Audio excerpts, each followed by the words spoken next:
ओम शांति। आज प्यारे बाबा के 28 तारीख के महावाक्य हैं। आज के महावाक्यों में बाबा याद की यात्रा पर ध्यान खिंचवा रहे हैं। यात्रा व्यक्ति तब तक करता रहता है जब तक कि वो मंजिल पर नहीं पहुंच जाता है। तो ऐसे ही बाबा समझा रहे हैं कि बच्चे, तुम्हें याद बाप को तब तक करते रहना है, याद की यात्रा पर तब तक रहना है जब तक तुम बच्चे अपनी मंजिल को प्राप्त नहीं कर लेते हैं। तो मंजिल हमारी कौन सी है? कई बार हम मुरलियों में सुनते रहे हैं, हमारी मंजिल है, हमारी यात्रा है परम धाम तक जाने की, और परम धाम से फिर वापस इस सृष्टि रूपी रंगमंच पर पार्ट प्ले करने के लिए सुख धाम में आने की है। तो इसलिए याद की यात्रा पर बने रहने से क्या होगा?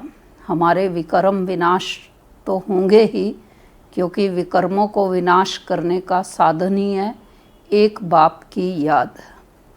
और बाबा की याद करने से जो एक विशेष गुण हमारे अंदर आता जाएगा, जो कि ड्रामा के अंदर बाबा वही गुण हमारे अंदर भरने के लिए आते हैं, भरते हैं, वो विशेष गुण है स्वीट बनने का। इसलिए मुरली जब प्रारंभ होती है तो बाबा हमेशा अपने बच्चों को मीठे बच्चे कह कर के पुकारते हैं। तो मिठास के नाम पर कोई स्थूल वाला जो मीठा है शुगर चीनी का, वो नहीं, लेकिन दिव्य गुण है मिठास का, स्वीट का। तो बाबा ने कहा 3 जैसे डिग्रियां होती है ना, गुड, बेटर, बेस्ट, ऐसे स्वीट, स्वीटर और स्वीटेस्ट। तो हम बच्चों को क्या बनना है? बाप समान स्वीटेस्ट बनना है। स्वीटेस्ट कौन बन सकता? जो अनेकों का कल्याण करता है। तो हम सबको भी बाबा के समान अनेकों का कल्याण करने के निमित्त बनना है। दूसरा, बाबा ने कहा शास्त्रों में प्रलय शब्द आता है, लेकिन संसार का कोई प्रलय नहीं होता है, लेकिन महाविनाश के द्वारा महापरिवर्तन की प्रक्रिया चलती है। कोई चारों ओर जल में संसार नहीं हो जाता, प्रलय नहीं हो जाती, लेकिन जो है समय का चक्र 5000 वर्ष का, जिसने चलना ही है, क्योंकि समय का चक्र अनादि है, अविनाशी है, हूबहू रिपीट होता है। तो इसलिए जो है समय का चक्र क्योंकि चलना होता है, तो इसलिए प्रलय नहीं होती, लेकिन महाविनाश होता है। जैसे कल के महावाक्यों में भी हम सुन रहे थे कि लास्ट में जाकर के कितने बचेंगे? 9 लाख जाकर के बचेंगे। और अगर बाबा की पढ़ाई को हम याद करें तो बाबा ने कहा कि जब सतयुग शुरू होगा, लक्ष्मी नारायण का राज्य होगा, उस समय पॉपुलेशन भी कितनी होगी? 9 लाख की ही होगी। तो इस प्रकार से आज बाबा हम बच्चों को याद की यात्रा पर बने रहने की बात सुना रहे हैं। दूसरा, साथ साथ सेवाओं की भी बाबा बात कर रहे हैं कि हमारा फ़र्ज है हर एक को बाबा का संदेश देना, ज्ञान सुनाना। चाहे कोई उस समय सुन रहा है, समझ रहा है या नहीं समझ रहा, हमको ऐसा लग भी रहा है कि हम सुना रहे हैं और दूसरा समझ ही नहीं रहा, लेकिन आज बाबा समझा रहे हैं कि बच्चे, आपका समझाया हुआ कहीं भी कभी भी व्यर्थ नहीं जाएगा।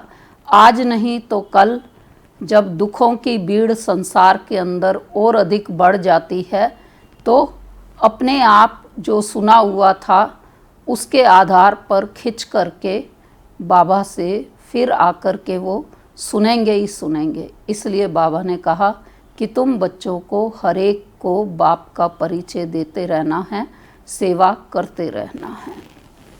तो आज बाबा के 28 तारीख के महावाक्यों का सार है मीठे बच्चे, जितना समय मिले एकांत में जाकर याद की यात्रा करो। जब तुम मंजिल पर पहुंच जाएंगे तब यह यात्रा पूरी हो जाएगी। प्रश्न है, संगम पर बाप अपने बच्चों में कौन सा ऐसा गुण भर देते हैं जो आधा कल्प तक चलता रहता है? उत्तर है, बाप कहते, जैसे मैं अति स्वीट हूँ ऐसे बच्चों को भी स्वीट बना देता हूँ। देवताएं बहुत स्वीट हैं, तुम बच्चे अभी स्वीट बनने का पुरुषार्थ कर रहे हो, जो बहुतों का कल्याण करते हैं, जिनमें कोई शैतानी ख्यालात नहीं हैं, वही स्वीट हैं। उन्हें ही ऊंच पद प्राप्त होता है, उनकी ही फिर पूजा होती है। ओम शांति। बाप बैठ समझाते हैं, इस शरीर का मालिक है आत्मा। यह पहले समझना चाहिए, क्योंकि अभी बच्चों को ज्ञान मिला है। पहले पहले तो समझना है, हम आत्मा हैं। शरीर से आत्मा काम लेती है, पार्ट बजाती है। ऐसे ऐसे ख्यालात और कोई मनुष्य को आते नहीं, क्योंकि देह अभिमान में है। यहाँ इस ख्याल में बिठाया जाता है, कौन सा? मैं आत्मा हूँ, यह मेरा शरीर है। मैं आत्मा परम पिता परमात्मा की संतान हूँ। यह याद ही घड़ी घड़ी भूल जाती है। यह पहले पूरी याद करनी चाहिए। यात्रा पर जब जाते हैं तो कहते हैं चलते रहो। तुमको भी याद की यात्रा पर चलते रहना है, यानी याद करना है। याद नहीं करते गोया यात्रा पर नहीं चलते। उसके बदले में फिर क्या रहता? तो देह अभिमान आता है। देह अभिमान से कुछ ना कुछ विकर्म बन जाता है। ऐसे भी नहीं मनुष्य सदैव विकर्म करते हैं, फिर भी कमाई तो बंद हो जाती है ना। इसलिए जितना हो सके याद की यात्रा में ढीला नहीं पड़ना चाहिए। एकांत में बैठ अपने साथ विचार सागर मंथन कर पॉइंट्स निकालनी होती है। कितना समय बाबा की याद में रहते हैं, मीठी चीज की याद पड़ती है ना। बच्चों को समझाया है, इस समय सभी मनुष्य मात्र एक दो को नुकसान ही पहुंचाते हैं। सिर्फ टीचर की महिमा बाबा करते हैं। उनमें कोई कोई टीचर खराब होते हैं, नहीं तो टीचर माना टीच करने वाला, मैनर्स सिखलाने वाला। जो रिलीजियस माइंडेड अच्छे स्वभाव के होते हैं, उनकी चलन भी अच्छी होती है। बाप अगर शराब आदि पीते हैं तो बच्चों को भी वह संग लग जाता है। इसको कहेंगे खराब संग, क्योंकि रावण राज्य है ना। राम राज्य था जरूर, परंतु वह कैसे था, कैसे स्थापन हुआ, यह वंडरफुल मीठी बातें तुम बच्चे ही जानते हो। स्वीट स्वीटर स्वीटेस्ट कहा जाता है ना। बाप की याद में रहकर ही तुम पवित्र बन और पवित्र बनाते हो। बाप नई सृष्टि में नहीं आते हैं। सृष्टि में मनुष्य, जानवर, खेती बाड़ी आदि सब होता है। मनुष्य के लिए सब कुछ चाहिए ना। शास्त्रों में प्रलय का वृतांत भी रोंग है। प्रलय होती ही नहीं, यह सृष्टि का चक्र फिरता ही रहता है। बच्चों को आदि से अंत तक ख्याल में रखना है। मनुष्यों को तो अनेक प्रकार के चित्र याद आते हैं, मेले मलाखड़े याद आते हैं, वह सभी हैं हद के। तुम्हारी है बेहद की याद, बेहद की खुशी, बेहद का धन, बेहद का बाप है ना। हद के बाप से सब हद का मिलता है, बेहद के बाप से बेहद का सुख मिलता है। सुख होता ही है धन से, तो धन तो वहाँ अपार है। सब कुछ सतो प्रदान है वहाँ। कहाँ पर? सतयुग में सब कुछ सतो प्रदान है। तुम्हारी बुद्धि में है कि हम सतो प्रदान थे, फिर बनना है। यह भी तुम अभी जानते हो, तुम्हारे में भी नंबर वार हैं। स्वीट, स्वीटर, स्वीटेस्ट है ना। बाबा से भी स्वीट होने वाले हैं, वही ऊंच पद पाएंगे। स्वीटेस्ट वह है जो बहुतों का कल्याण करते हैं। बाप भी स्वीटेस्ट है ना, तब तो सब उनको याद करते हैं। कोई शहद या चीनी को ही स्वीटेस्ट नहीं कहा जाता, यह मनुष्य की चलन पर कहा जाता है। कहते हैं ना, यह स्वीट चाइल्ड है, मीठा बच्चा है। सतयुग में कोई भी शैतानी बात नहीं होती। इतना ऊंच पद जो पाते हैं, जरूर यहाँ पुरुषार्थ किया है। तुम अभी नई दुनिया को जानते हो, तुम्हारे लिए तो जैसे कल नई दुनिया सुखधाम होगी। मनुष्यों को पता ही नहीं शांति कब थी। कहते हैं विश्व में शांति हो। तुम बच्चे जानते हो विश्व में शांति थी, जो अभी फिर स्थापन कर रहे हो। अब यह सभी को समझाएं कैसे? ऐसी ऐसी पॉइंट्स निकालनी चाहिए जिसकी बहुत चाहना है मनुष्यों को विश्व में शांति हो। इसके लिए रड़ी मारते रहते हैं, क्योंकि अशांति बहुत है। यह लक्ष्मी नारायण का चित्र सामने देना है।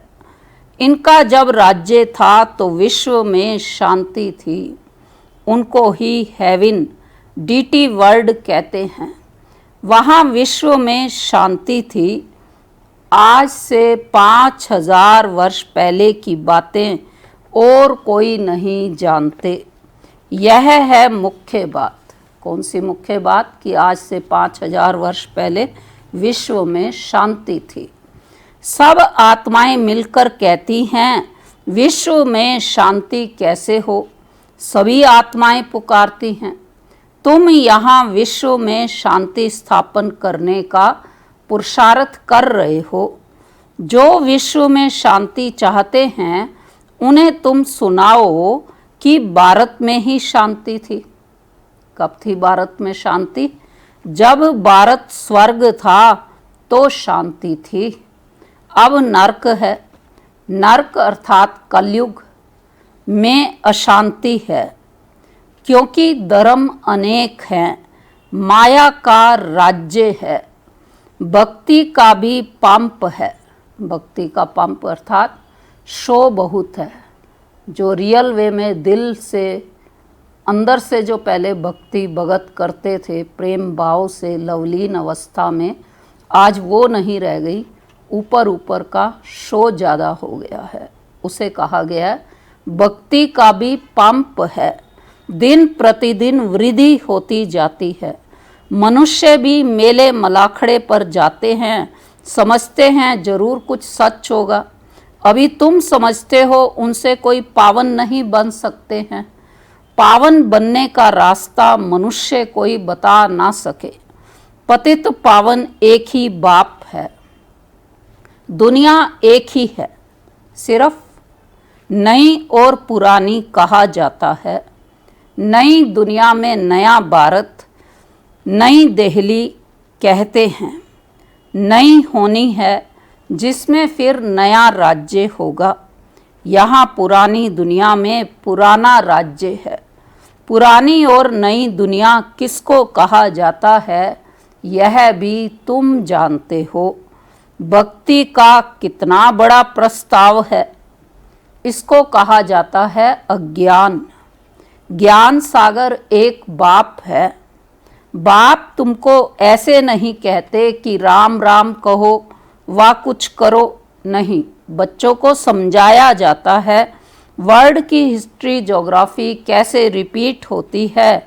यह एजुकेशन तुम पढ़ रहे हो, इसका नाम ही है रूहानी एजुकेशन, स्पिरिचुअल नॉलेज। इनका अर्थ भी कोई नहीं जानते। ज्ञान सागर तो एक ही बाप को कहा जाता है, वह है स्पिरिचुअल नॉलेजफुल फादर। बाप रूहों से बात करते हैं, तुम बच्चे समझते हो रूहानी बाप पढ़ाते हैं। यह है स्पिरिचुअल नॉलेज। रूहानी नॉलेज को ही स्पिरिचुअल नॉलेज कहा जाता है। तुम बच्चे जानते हो परम पिता परमात्मा बिंदी हैं, वह हमको पढ़ाते हैं। हम आत्माएं पढ़ रही हैं, यह भूलना नहीं चाहिए। हम आत्मा को जो नॉलेज मिलती है फिर हम दूसरी आत्माओं को देते हैं। यह याद तब ठहरेगी जब अपने को आत्मा समझ बाप की याद में रहेंगे। याद में बहुत कच्चे हैं, जट देह अभिमान आ जाता है। देही अभिमानी बनने की प्रैक्टिस करनी है। हम आत्मा इनको सौदा देते हैं। हम आत्मा व्यापार करते हैं। देही अभिमानी कैसे बने उसकी बाबा प्रैक्टिस करा रहे हैं कि कैसे हम बोले। हम आत्मा इनको सौदा देते हैं, हम आत्मा व्यापार करते हैं। तो अपने को आत्मा समझ बाप को याद करने में ही फायदा है। आत्मा को ज्ञान है हम यात्रा पर हैं। कर्म तो करना ही है। जब अपने को आत्मा समझेंगे तो ये याद रहेगा कि हम यात्रा पर हैं, क्योंकि कर्म तो करने ही हैं। बच्चों आदि को भी संभालना है, धंधा दोरी भी करना है। धंधे आदि में याद रहे हम आत्मा हैं, यह बड़ा मुश्किल है। बाप कहते हैं कोई भी उल्टा काम कभी नहीं करना। सबसे बड़ा पाप है विकार का, वही बड़ा तंग करने वाला है। अभी तुम बच्चे पावन बनने की प्रतिज्ञा करते हो।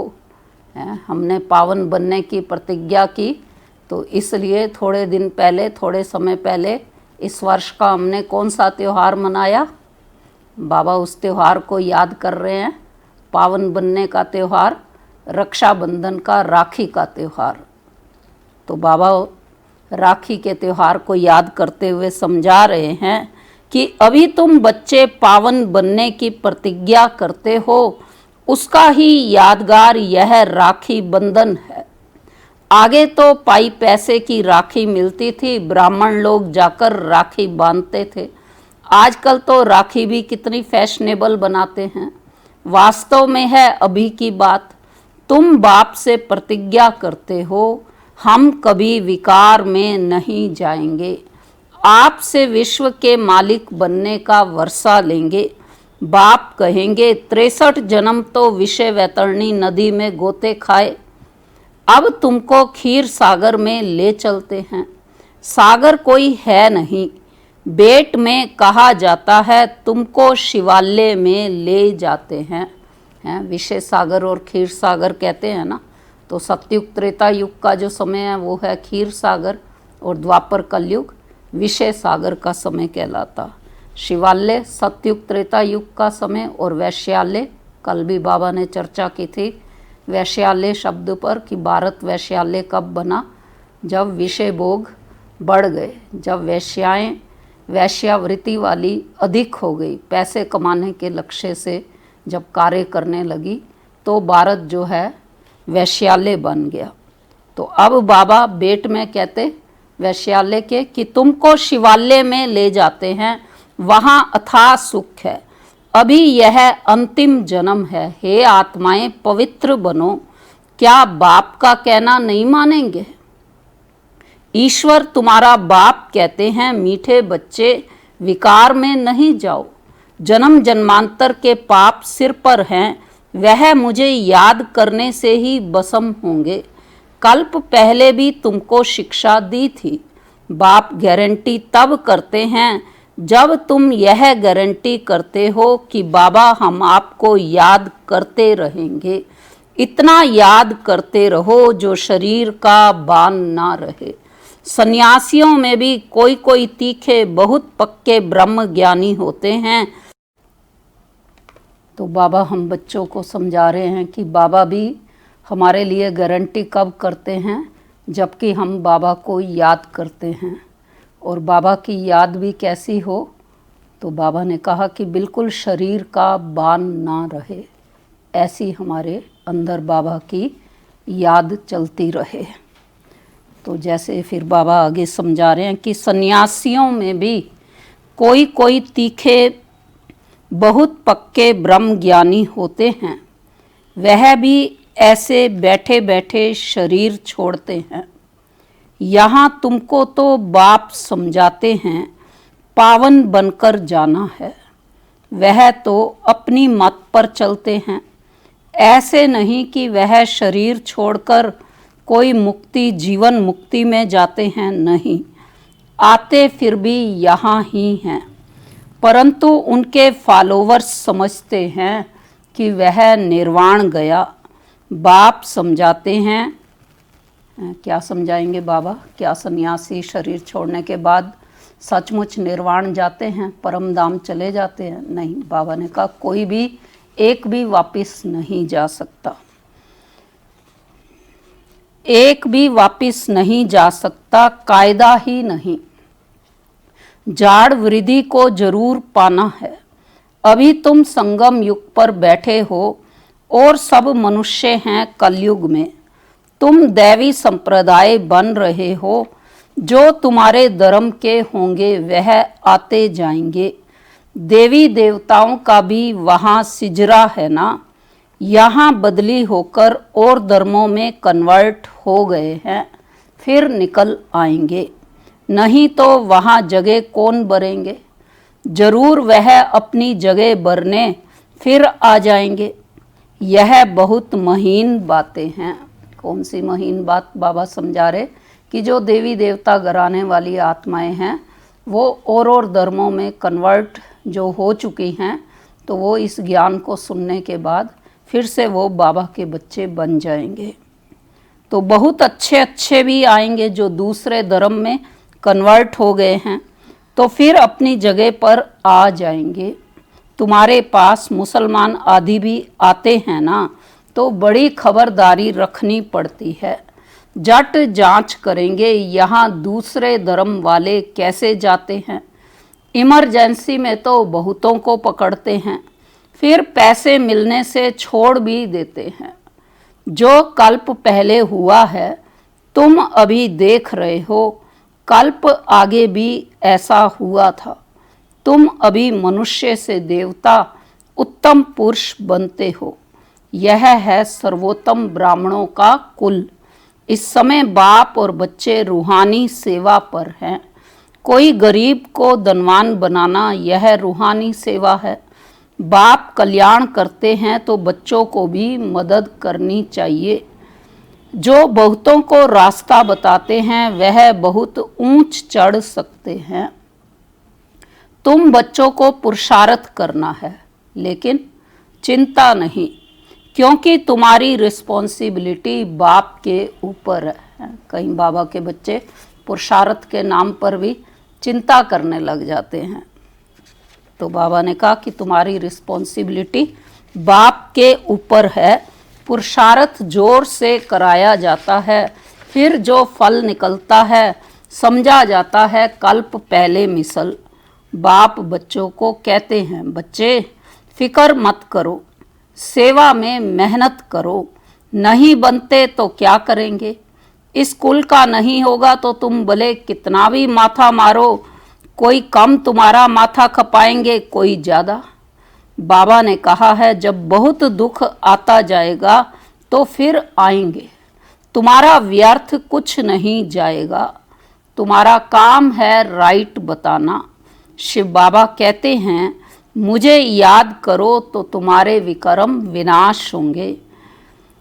ऐसे बहुत कहते हैं कि भगवान जरूर है, महाभारत लड़ाई के समय भगवान था, सिर्फ कौन सा भगवान था उसमें मूंझ गए हैं। कौन सी बात में मूंझ गए? भगवान की जगह किसको माना? कृष्ण तो हो ना सके। कृष्ण फिर उसी फीचर्स से सतयुग में ही होंगे। हर जन्म में फीचर्स बदलते जाते हैं। सृष्टि अब बदल रही है। पुराने को नया अब भगवान कैसे बनाते हैं वह भी कोई नहीं जानते। तुम्हारा आखिर नाम निकलेगा। स्थापना हो रही है, फिर यह राज्य करेंगे, विनाश भी होगा। कैसे होगा विनाश? एक तरफ नेचुरल कैलेमिटीज, एक तरफ सिविल वार और फिर एटॉमिक वार। तो एक तरफ नई दुनिया, एक तरफ पुरानी दुनिया। यह चित्र बड़ा अच्छा है। कहते भी हैं ब्रह्मा द्वारा स्थापना, शंकर द्वारा विनाश, परंतु समझते कुछ नहीं। मुख्य चित्र है त्रिमूर्ति का। ऊंच ते ऊंच है शिव बाबा। तुम जानते हो शिव बाबा ब्रह्मा द्वारा हमको याद की यात्रा सिखला रहे हैं। बाबा को याद करो। योग अक्षर डिफ़िकल्ट लगता है, याद अक्षर बहुत सहज है। बाबा ने योग अक्षर को सिंप्लीफाई कर दिया कि योग माना याद। तो बाबा अक्षर बहुत लवली है। तुमको खुद ही लज्जा आएगी कि हम आत्माएं बाप को याद नहीं कर सकती हैं, जिनसे विश्व की बादशाही मिलती है। आपे ही लज्जा आएगी। बाप भी कहेंगे तुम तो बेसमझ हो, बाप को याद नहीं कर सकते हो तो वर्षा कैसे पाएंगे, विक्रम विनाश कैसे होंगे। तुम आत्मा हो, मैं तुम्हारा परम पिता परमात्मा अविनाशी हूँ ना। तुम चाहते हो हम पावन बन सुखधाम में जाएं, तो श्रीमत पर चलो। मुझ बाप को याद करो तो विक्रम विनाश होंगे। याद नहीं करेंगे तो विक्रम विनाश कैसे होंगे। अच्छा, मीठे मीठे सिकी लदे बच्चों प्रति मात पिता बाप दादा का याद प्यार और गुड मॉर्निंग। रूहानी बाप की रूहानी बच्चों को नमस्ते। हम रूहानी बच्चों की रूहानी बाप दादा को नमस्ते। धारणा की पॉइंट है आज की मुरली की। पहली है, हर प्रकार से पुरुषार्थ करना है। फिकर अर्थात चिंता नहीं, क्योंकि हमारा रिस्पॉन्सिबल स्वयं बाप है। हमारा कुछ भी व्यर्थ नहीं जा सकता। दूसरा, बाप समान बहुत बहुत स्वीट बनना है। अनेकों का कल्याण करना है। इस अंतिम जन्म में पवित्र जरूर बनना है। धंधा आदि करते अभ्यास करना है कि मैं आत्मा हूँ। आज की मुरली का वरदान है, हर कदम में पद्मों की कमाई जमा करने वाले, सर्व खजानों से संपन्न व तृप्त आत्मा भव। स्पष्टीकरण है वरदान का। जो बच्चे बाप की याद में रहकर हर कदम उठाते हैं, वह कदम कदम में पद्मों की कमाई जमा करते हैं। इस संगम युग पर ही पद्मों के कमाई की खान मिलती है। संगम युग है जमा करने का युग। अभी जितना जमा करना चाहो उतना कर सकते हो। एक कदम अर्थात एक सेकंड भी बिना जमा के ना जाए, अर्थात व्यर्थ ना हो। सदा भंडारा भरपूर हो। अप्राप्त नहीं कोई वस्तु खजाने में, ऐसे संस्कार हो। जब अभी ऐसी तृप्त व संपन्न आत्मा बनेंगे तब भविष्य में अखुट खजानों के मालिक होंगे। स्लोगन है आज का, कोई भी बात में अपसेट होने के बजाय नॉलेजफुल की सीट पर सेट रहो। तो आज बाबा ने विशेष हमें याद की यात्रा की ओर ध्यान खिंचवाया कि याद की यात्रा हमारी चलती रहे जब तक मंजिल पर नहीं पहुंच जाते हैं। तो चलते हैं अभी प्यारे बाबा को याद करने।